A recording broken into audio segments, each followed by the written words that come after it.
Assalamualaikum warahmatullahi wabarakatuh. Hari ini laman web Rubrik Bahasa mengunggah tulisan saya yang Anda bisa lihat di akun X. Di hari ini 21 November saya menulis nasib Pean, ya. Imbuhan Pean tepatnya, ya. Seperti kita ketahui, kemusnahan sebuah bahasa itu dilatar belakangi banyak hal. Salah satunya faktor demografis, di mana penggunanya itu sangat sedikit, ya. Alasan lain politik, misalnya bahasa yang dominan itu mengganti kedudukan bahasa yang digunakan oleh masyarakat tertentu di sebuah negara. Lebih jauh kemudian, kenapa kita tidak menggunakan bahasa sendiri? Bisa jadi keyakinan bahwa serapan kita tidak cukup untuk memindahkan konsep, misalnya think in itself, ya, konsep Immanuel Kant tentang realitas nomina, ya.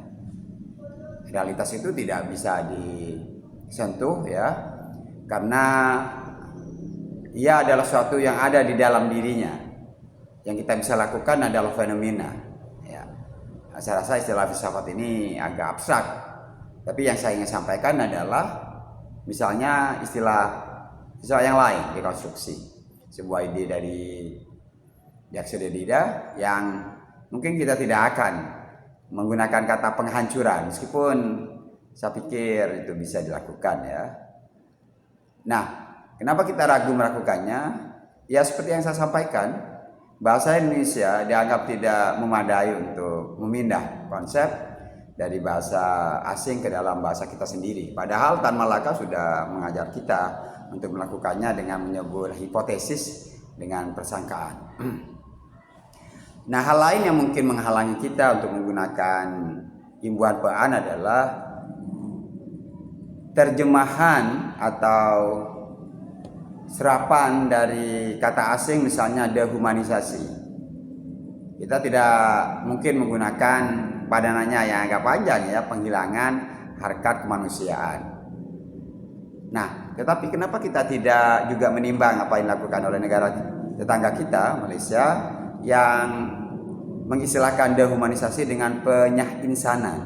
Jadi isasinya Pean, de sebagai kata rika itu nyah, ya, hilang, dan human itu kan insan, jadi penyah-insanan. Dan istilah ini sering digunakan oleh Karim Lasran, seorang kolumnis yang sangat terkenal di Malaysia, dan saya sering membaca tulisan-tulisan yang sangat baik, ya. Jadi kenapa kita ragu untuk menggunakan Pean sebagai padanan dari isasi? Ya salah satu yang mendorong kita untuk mengesampingkan adalah ya tidak cukup untuk memuat kata isasi. Padahal soal proses itu sebenarnya, ya. Sama juga dengan Pean.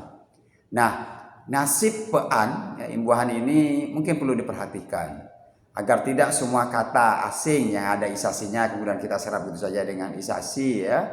Misalnya Arabisasi, apa sih susahnya menyebutkan pengaraban? Kan sama sebenarnya itu. Nah, oleh karena itu momen ini, ya, kita jadikan renungan bersama agar bahasa Indonesia berdaulat di negaranya sendiri sebelum kita bermimpi untuk menjadikannya bahasa internasional, meskipun kita tahu telah diakui oleh UNESCO, ya. Tetapi apakah cukup pengakuan itu kalau kemudian kita tidak percaya dengan aturan bahasa sendiri? Ya, terima kasih. Assalamualaikum warahmatullahi wabarakatuh.